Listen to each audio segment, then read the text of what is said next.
This lesson is about quadratic functions, so more work on quadratic functions and their graphs. We've done a lot of work with quadratics in Module 2, and then we're going to add to what we know from Module 2 here in Module 3. So let's start with a review. So we know that a quadratic function is a polynomial function of degree 2. The standard form of a quadratic function is in the form f of x equals ax squared plus bx plus c, so degree 2, that means the highest degree for x is 2. We know that a, b, and c are real numbers, and a cannot be 0, because if a was 0, well then my quadratic function would be f of x. If a was 0, it'd be 0 times x squared plus bx plus c, which would be f of x equals bx plus c, which is no longer a quadratic, that's a linear function. So that's the reason that we say a cannot be 0. So I'm going to erase this because I don't want it to confuse you, but you'll have that in your notes, and just write yourself a note saying that's why a can't be 0. Okay, the graph of a quadratic function is what we call a parabola. Again, I'll review. When the leading coefficient a is positive, we know that the parabola opens up. Remember, this is our little cheat. Positive people smile. Okay. And when the leading coefficient a is negative, then the parabola opens down. And that's because negative people frown. Okay. All right. So moving on down, I've got two graphs of quadratic equations. The one on the left, of course, is an example where a is positive, a is greater than 0 because it opens up. I've got the axis of symmetry here that runs through the middle of the graph, runs right through the vertex, and the axis of symmetry, of course, splits the graph in two symmetric parts. Now for the graph on the right, a is negative. I know that because this is an example where the quadratic opens down. Now the vertex is the highest point on the graph, whereas for the graph on the left, the vertex was the lowest point. Again, axis of symmetry splits the graph in half, creating two symmetric halves. Okay, the maximum or the minimum coordinate on the graph of a parabola is called the vertex. We spent a lot of time working with vertexes in Module 2, and the vertical line through the vertex is called the axis of symmetry. Sure, I have enough lumps in my M there. The axis of symmetry divides the parabola into two equal halves, and they are reflections of each other about the line of symmetry. So if I drew half of the graph, folded it across the axis of symmetry, I would create the other half of the graph on the other side. Okay, so that is standard form. Standard form is in the form ax squared plus bx plus c. Now we're going to talk about transformation form or vertex form. So a quadratic that is in the form g of x equals a times x minus h squared plus k. Again, a cannot be 0. That's a parabola with a vertex at the point hk. The value of a is the same in transformation form as it is in general or in standard form. So here we have a that's been factored out front. If I was looking in standard form, f of x equals ax squared plus bx plus c, these values for a are the same. So what that means is the same rules apply. When a is greater than 0 or when a is positive, the parabola opens up. And when a is less than 0 or a is negative, the parabola opens down. We can convert between transformation form and standard form with some algebraic manipulation. And what we use to do that is we are going to convert using or by completing the square. So we will complete the square. And then if I was going from standard form to vertex or transformation form, I complete the square. If I'm going from vertex or transformation form to standard form, in that case, you would expand by multiplying, so you would FOIL.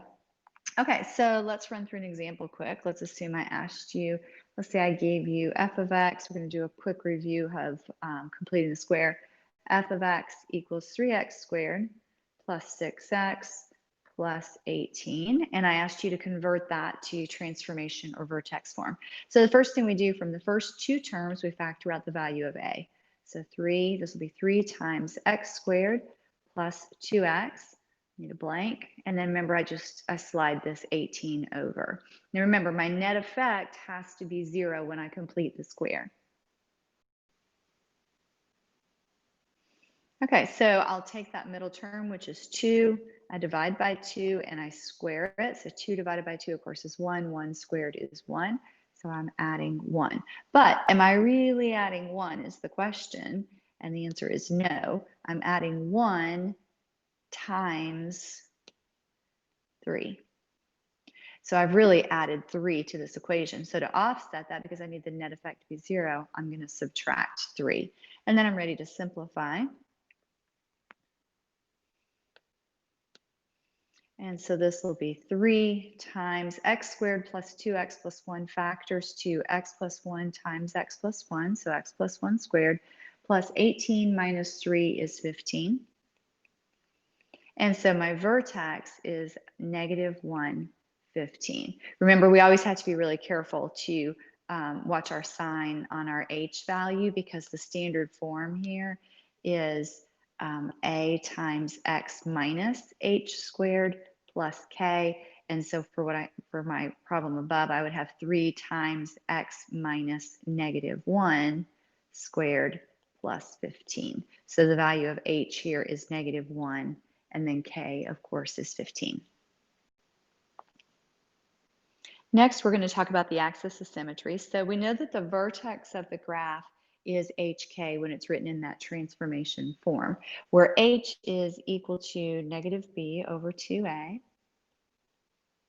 and k is equal to f of whatever the value is for h, or negative b over 2a. So you could also write this as f of whatever h is. The axis of symmetry, again, is that vertical line through the vertex with the equation x equals negative b divided by 2a. Now remember, anytime you write the equation for the axis of symmetry, we always have to include x equals. Make sure you include the x equals and then whatever the value is, because it's a line.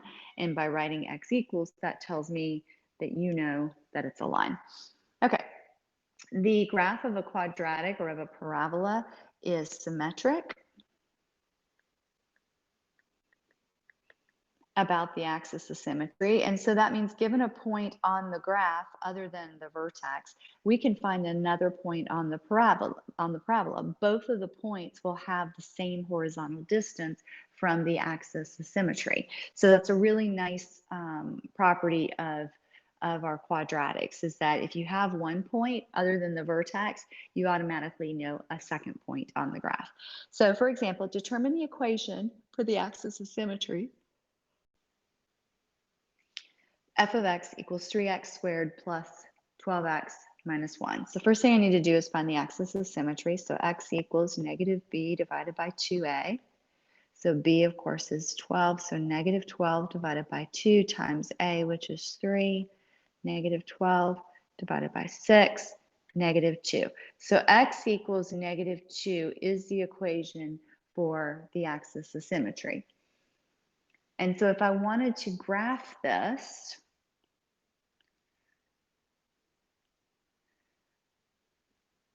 I will have the axis of symmetry that runs through negative 2. I don't know exactly where the vertex is. I could find it. All I'd have to do is I'd evaluate f of negative 2. So I guess we could go ahead and do that real quick. So 3 times negative 2 squared plus 12 times negative 2 minus 1. So I'll have 3 times negative 2 squared, which is 4, plus 12 times negative 2 is negative 24. Minus 1, so that will be 12 minus 24, negative 12 minus 1, negative 13. And so my vertex then is at the point negative 2, negative 13. So my scale is going to be a little wonky here. Okay, and then I have a parabola that opens up. Looks something like this. Okay, with that axis of symmetry running right down the middle. Okay, so next we're going to find a pair of symmetric points on the graph. F of x equals 3 times x minus 2 squared plus 5. So this is in vertex form. I may as well go ahead and identify the vertex, which is at 2, 5. Sketch a graph here.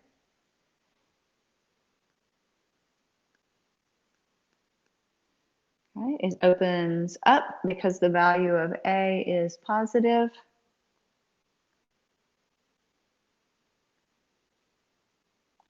So it's something like this. And then we want to find two symmetric points. So when you find your two symmetric points, unless they've told you which x values to use, you can use whatever you want. So let's choose easy ones. So let's evaluate maybe f of 1 would equal 3 times 1 minus 2 squared plus 5. 3 times 1 minus 2 is -1. -1 squared is +1. So 3 times 1 is 3 plus 5 is 8. So I have the point 1, 8 on the graph. So that will be, see if I can fix my graph a little bit here.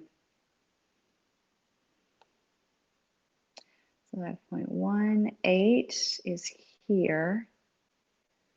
So I get something like this. And so if I'm looking at my axis of symmetry, remember your axis of symmetry runs through the vertex, then whatever distance this point at 1, 8 is, so 1, 8 is from the axis of symmetry, and I can see that distance is 1. Then I'll have another point that is a distance of 1 from the axis of symmetry the other direction.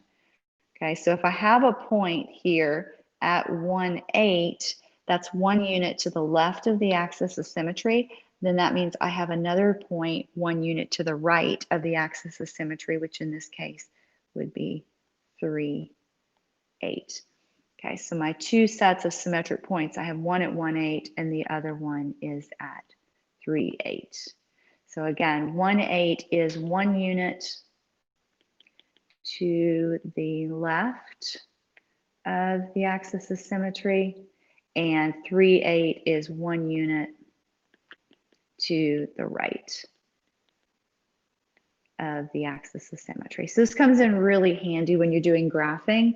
You don't have to evaluate so many points. Usually it just takes 3 points to graph a quadratic, and so you'll always find the vertex, and if you find one other point, then lo and behold, you can use the fact that it'll be symmetric from the axis of symmetry with another point, and so that saves you some time.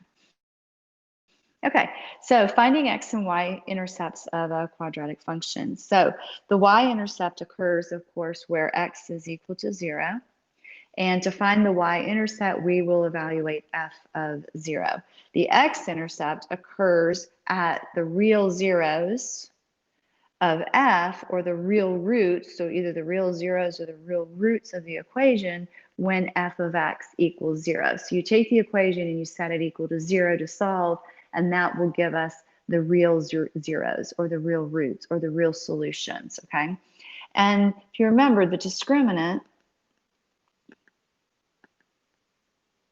can tell us how many real roots, or for that matter, how many non-real roots that we have.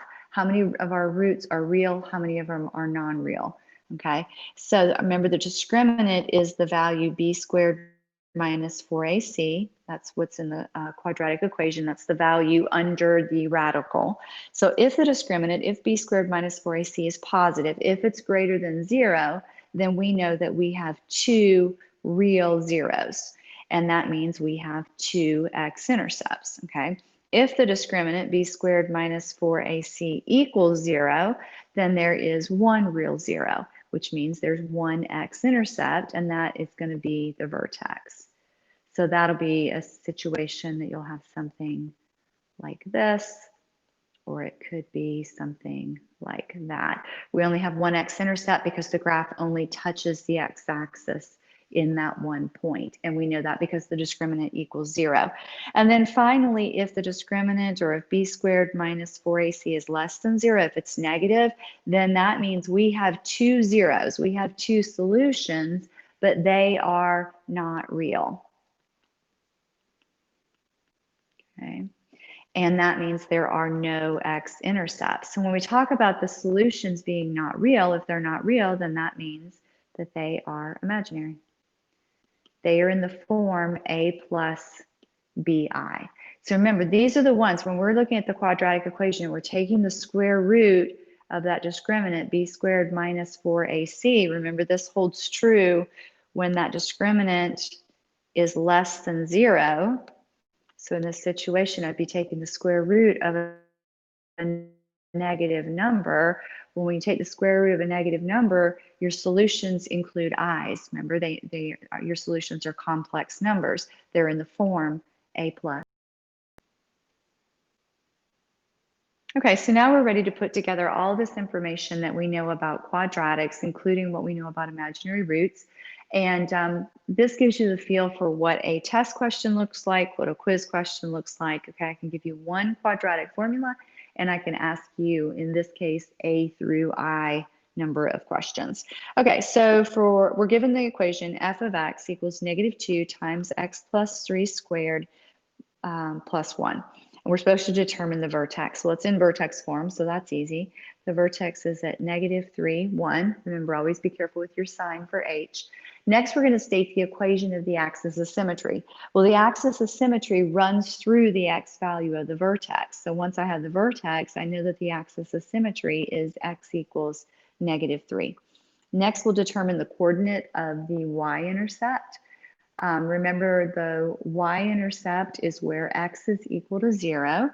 So I will evaluate f of 0. So f of 0 equals -2 times 0 plus 3 squared plus 1. So -2 times 0 plus 3, of course, is 3. 3 squared is 9 plus 1. -2 times 9 is -18 plus 1 is -17. And so my y-intercept is at the point 0, -17.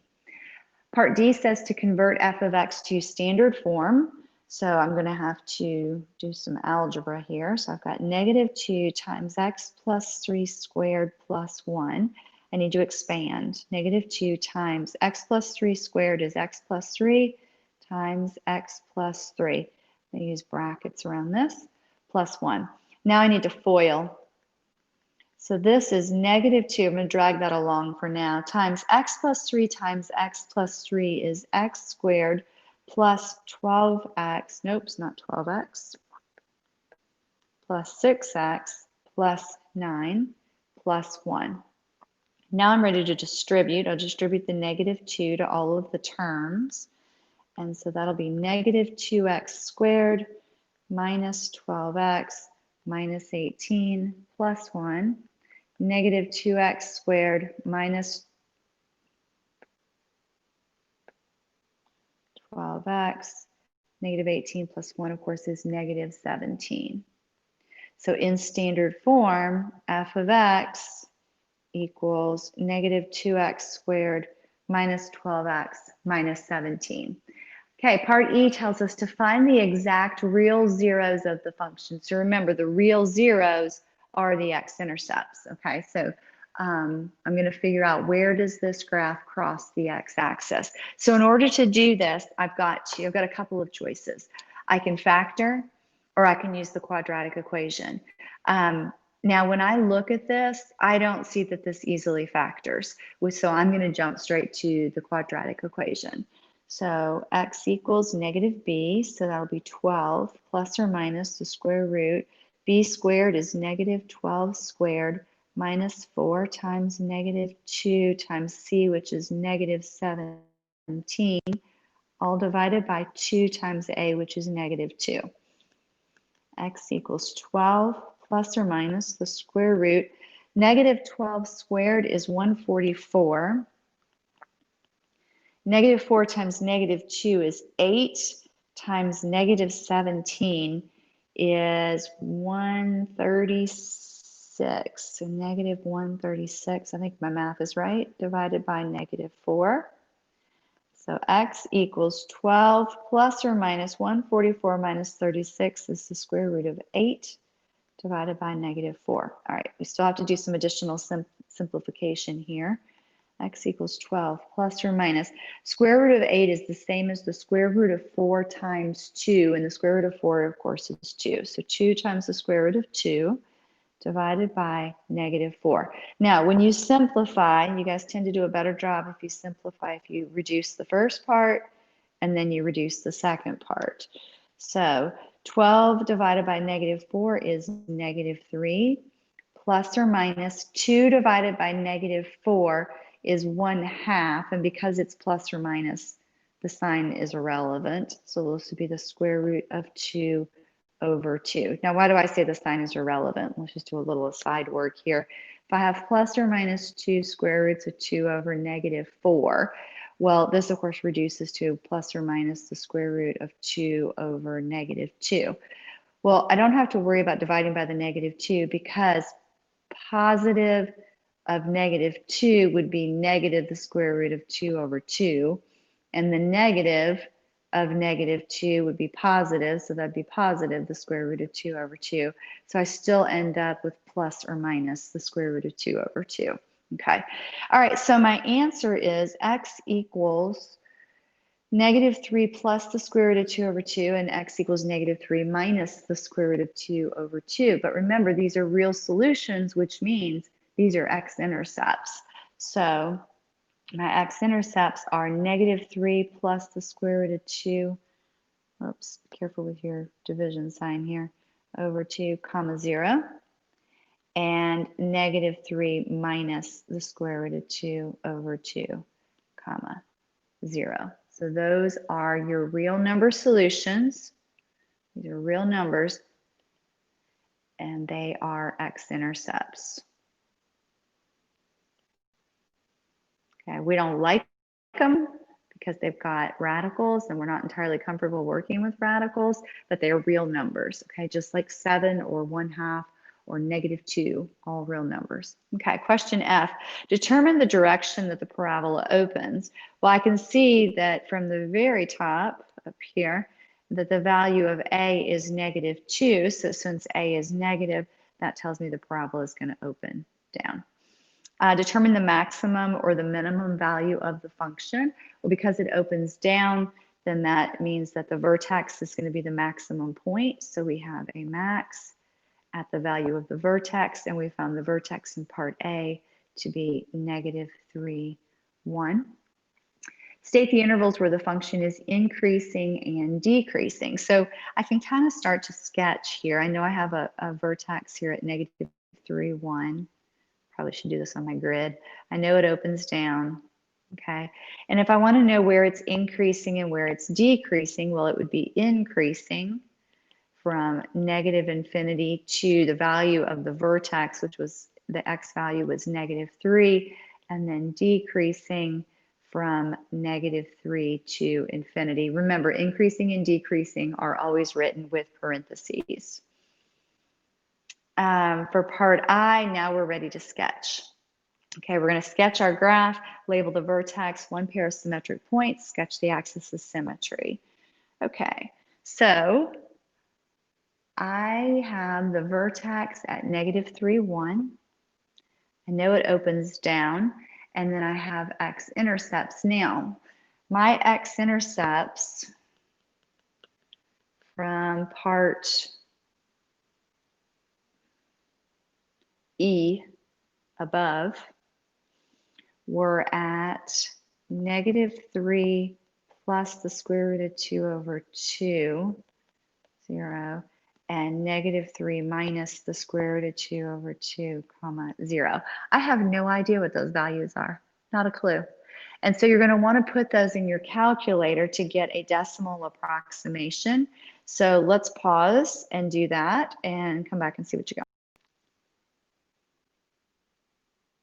Okay, are you back? So I found the decimal approximations to be negative 2.29 and negative 3.71. Now, if that's not what you got, you need to pause again and you need to go back to your calculator and make sure you can get these values, because you don't want to be on the test and just because you didn't know how to type something into your calculator correctly, get the wrong answer. So make sure that you can get these values out of your calculator. So that's 2 symmetric points, but let's do 2 different symmetric points that are a little easier to work with.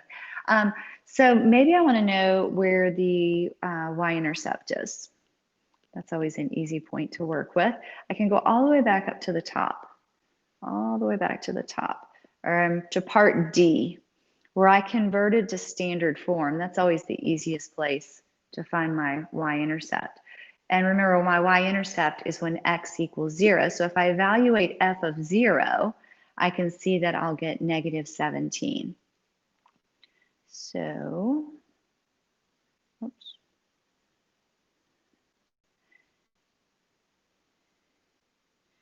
So I'll evaluate f of 0, and that is the value of negative 17. So my y-intercept is at 0, negative 17. So let's see if we can make that work here on our graph.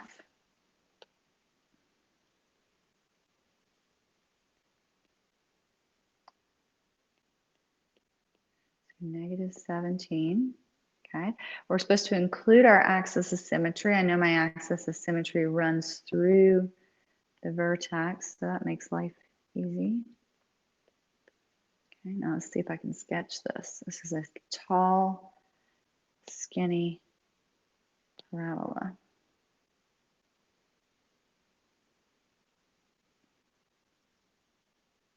Okay.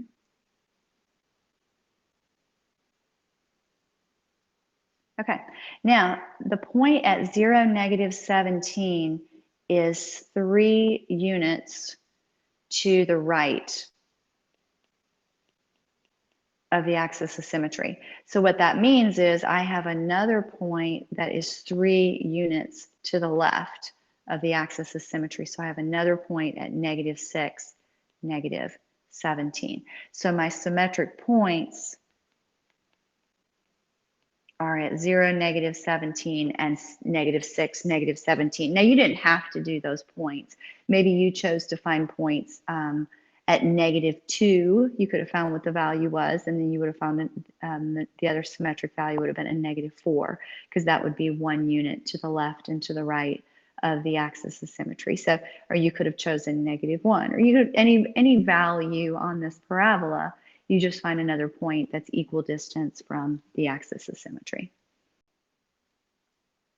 So now we've been given f of x equals 2x squared plus 8x plus 9, and we've been given a series of questions. What I'd like for you to do now is I'd like you to pause.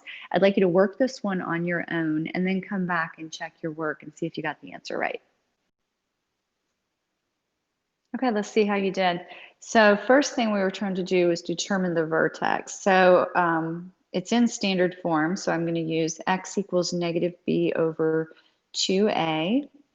That gives me negative 8 over 2 times 2, which of course is 4. And so x equals negative 2 is my x value for the vertex, and then evaluate f of negative 2, and of course that's 1. So the formula, or my vertex, is at negative 2, 1. Next, we're going to state the equation of the axis of symmetry. So I didn't even really have to do the work here because I already did it. I know that x is equal to negative 2 because remember that axis of symmetry runs through the x value of the vertex. And the axis of symmetry I already did. I used negative b over 2a in part A. So if you wanted to show your work again, that was fine. You just didn't have to. Part C, convert f to transformation form. So the first thing I had to do was I had to factor the a value, which was 2, out of the first 2 terms. So that gave me 2 times x squared plus 4x. Then I took the value of b, which was 4, divided by 2, squared it, and then that is positive 4. That's what goes in the blank. Now, I didn't just add 4 to this equation. I added 4 times 2. So to offset and make the net effect be 0, if I just added 8, I have to subtract 8 from the other end so that the net effect is 0. X squared plus 4x plus 4, of course, factors to x plus 2 times x plus 2. So that's x plus 2 squared. So you'll end up with f of x equals 2 times x plus 2 squared plus 1. And that is in transformation or vertex form. And if you've come this far, do a quick check, make sure that this is all agreeing. The vertex here, you can tell, is -2, 1, which had better agree, right, to the vertex that you found above when it was in standard form. And of course they do, because they're the same equation. They're written in different forms, but they're the same graph. They're the same parabola. So of course they have the same vertex. Part D, we're supposed to determine the coordinate of the y-intercept. We know that the y-intercept occurs where x equals 0. And so I just evaluated f of 0, which of course was 9. So the y-intercept is 0, 9. Make sure you write it as a point because that's what it is. Part E, determine if the zeros are real or imaginary. Now remember, to do that, we're going to look at the value of the discriminant. So the discriminant is b squared minus 4ac, which is 8 squared minus 4 times 2 times 9, and the value is -8. Well, that's obviously less than 0. So that tells me that I have no real solutions or no x-intercepts. I still have solutions, they're just not real. They're not real numbers, they're imaginary numbers, okay? And then I'm supposed to, once I know they exist, then I have to go find them. To do that, I use the quadratic equation. So -8 plus or minus the square root of 8 squared minus 4 times 2 times 9, all divided by 2 times 2. That simplifies down, and you will get -8 plus or minus 2i times the square root of 2 over 4. Again, we're going to continue to simplify. Like I said, you guys usually do best if you simplify the first terms and then the second. So -8 divided by 4 is -2.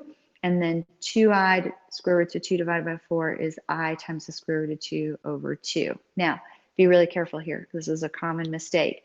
You have just found two solutions. Those solutions are not x-intercepts because they're imaginary. We know this graph doesn't have x-intercepts. If it did, the answers would have been real numbers, okay? And so your answers are imaginary, which means when you write your answers, don't write these as x-intercepts. Don't write the value -2 plus I times the square root of 2 over 2, comma 0, because that means it's an x-intercept, and these are not x-intercepts, okay? These are imaginary. So you just give me the x values for the solutions. X equals -2 plus I square root of 2 over 2 is the first one, and the second is -2 minus I times the square root of 2 over 2 is the second. Now be careful, notice I only have the second term written as over 2. If you wanted to write the whole thing with a common denominator, you should have -4 minus I times the square root of 2, and the entire quantity would be over 2. Okay, where are we at? Part F, state the direction that the parabola opens. Well, A is positive, so that means it opens up. And then for part G, we're supposed to sketch the graph of F, labeling the vertex and one pair of symmetric points. So the vertex here, I should label it, was at -2, 1. For my points, we had already found in part D above the y-intercept at 0, 9. So that was an easy one. And because that point is 2 units to the right of the axis of symmetry, I know I have another point 2 units to the left, and that value was -4, 9. So hopefully you did okay on this one.